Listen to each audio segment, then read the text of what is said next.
ಒಂದು.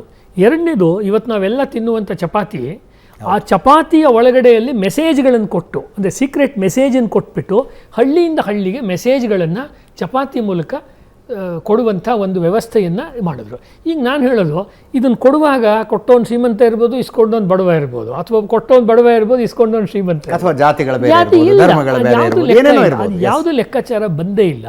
ಮತ್ತು ಆ ಕಾಲದಲ್ಲಿ ಹಿಂದೂಗಳು ಎಷ್ಟು ಮುಗ್ಧರಿದ್ರು ಅಂದರೆ, ಸ್ವಾತಂತ್ರ್ಯವನ್ನು ಪಡೆಯುವ ಹೋರಾಟ ಮಾಡುವಾಗ ದೆಹಲಿಯಲ್ಲಿರುವವನು ಬಹದ್ದೂರ್ ಶಾ ಜಫರ್, ತುಂಬ ಹಣ್ಣು ಮುದುಕ, ವಯಸ್ಸಾಗಿತ್ತು, ಆತ ಏನು ಯುದ್ಧ ಮಾಡೋ ಸ್ಥಿತಿಲಿರಲಿಲ್ಲ.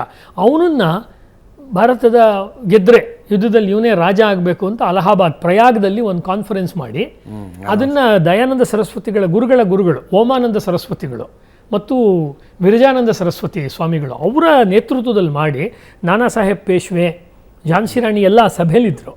ಆವಾಗ ಇವನನ್ನೇ ನಾವು ಭಾರತದ ರಾಜ ಅಂತ ಡಿಕ್ಲೇರ್ ಮಾಡಿ ಯುದ್ಧ ಮಾಡ್ತಿದ್ದೀವಿ ಅಂತ. ಅಂದರೆ ನಮ್ಮ ರಾಜ ಇವನು ಅಂತ ಡಿಕ್ಲೇರ್ ಮಾಡಿ ನಾವು ಯುದ್ಧವನ್ನು ಮಾಡ್ತಾ ಇದ್ದೀವಿ ಎನ್ನುವಾಗ ಅವ್ರಿಗೆ ಇದ್ದಿದ್ದೇನು ಅಂದರೆ, ಭಾರತವನ್ನು ಬ್ರಿಟಿಷರಿಂದ ನಾವು ಬಿಡುಗಡೆಗೊಳಿಸಬೇಕು ಅಂತಿತ್ತು.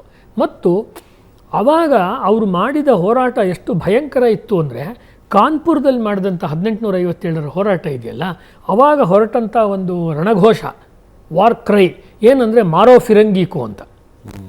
ಎಂಥ ಸ್ಟ್ರಾಂಗ್! ನೀವು ಸುಮ್ಮನೆ ಮನೆಗೆ ಹೋಗಿ ಇವಾಗ ಕನ್ನಡಿ ಮುಂದೆ ನಿಂತ್ಕೊಂಡು 3 ಸತಿ ಅದನ್ನು ಹೇಳಿ, ನಿಮ್ಗೆ ಎಂಥ ಜೋಶ್ ಬರುತ್ತೆ ಗೊತ್ತಾ, ಮಾರೋ ಫಿರಂಗೀಕು ಅಂತ ಹೇಳಿ. ಅದು 2 ಮಾತಿಲ್ಲ. ಅದು ಎಷ್ಟು ಜೋರಾಗಿತ್ತು ಅಂದರೆ, ಕೊನೆಗೆ ಕಾನ್ಪುರದಿಂದ ಹಿಡಿದು ಮಧ್ಯಪ್ರದೇಶದ ಎಲ್ಲ ಭೋಪಾಲ್ ಇತ್ಯಾದಿ ಊರುಗಳು ಮತ್ತು ಪೂನಾ ತನಕ ಭಾರತದ ಸೈನಿಕರನ್ನು ಹಿಡಿದು ಅವ್ರನ್ನ ರಸ್ತೆ ಬದಿಯಲ್ಲಿ ಇರುವಂಥ ಮರಗಳಿಗೆ ನೇಣು ಹಾಕಿದ್ರು. ಯಾಕೆ ಅಂದರೆ, ಉಳಿದ ಸಾಮಾನ್ಯ ಜನ ಅದನ್ನು ನೋಡಿ ಹೆದರ್ಕೋಬೇಕು. ಅದನ್ನು ನೋಡಿ ತಯಾರಾದವನೇ, ಈ ಹೋರಾಟದ ನೆನಪಿನಲ್ಲಿ ತಯಾರಾದ ಪೂನಾದ ಹುಡುಗನೇ ವಾಸುದೇವ್ ಬಲ್ವಂತ್ ಫಡ್ಕೆ.